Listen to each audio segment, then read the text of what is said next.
Donald Trump arrivera demain en Chine, exaspéré de n'avoir atteint aucun de ses objectifs de guerre en Iran. Et je pense que c'est quelque chose que le président Xi Jinping utilisera à son avantage. Petit rappel. En 70 jours, les Américains sont à plus de 77 milliards de dollars de dépenses contre l'Iran. Aucun des objectifs de la guerre n'a encore été atteint. Le programme nucléaire n'a pas été détruit. Le programme de missiles balistiques n'a pas été stoppé. Et de plus, le gouvernement iranien est toujours aux commandes avec des radicaux. Et pire encore, le détroit d'Ormuz est fermé avec de nouvelles conditions de passage. Les élections de mi-mandat arrivent, il doit obtenir au moins un succès limité et l'Iran veut exactement empêcher cela. Donald Trump pourrait tenter de sauver la face en arrachant un accord où l'Iran transférerait son uranium vers la Chine. Washington pourrait alors présenter cela comme une neutralisation du programme nucléaire iranien ou comme une victoire tout court.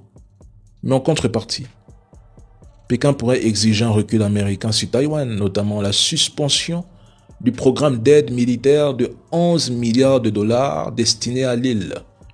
La Chine chercherait aussi à obtenir davantage de liberté d'action en mer de Chine méridionale où est construit depuis des années des îles artificielles pour renforcer son emprise stratégique.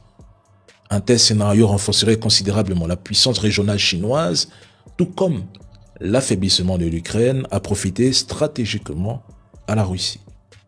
Cela pourrait provoquer un basculement géopolitique majeur en faveur de la Chine, sans que la Chine n'ait eu à fournir un effort militaire direct.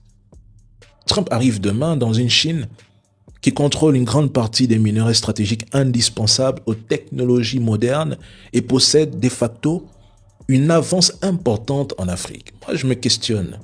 Comment la presse chinoise va-t-elle présenter Trump demain face à Xi Jinping?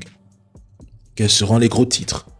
Trump le perdant, Trump le loser, Trump qui n'arrive pas à rouvrir le détroit d'Ormuz, Trump qui n'a atteint aucun des objectifs dans sa guerre, Trump manipulé par l'entité, Trump qui a perdu la tête, Trump qui a perdu le contrôle, Trump qui ne sait plus comment se retirer du conflit. Quels seront les gros titres?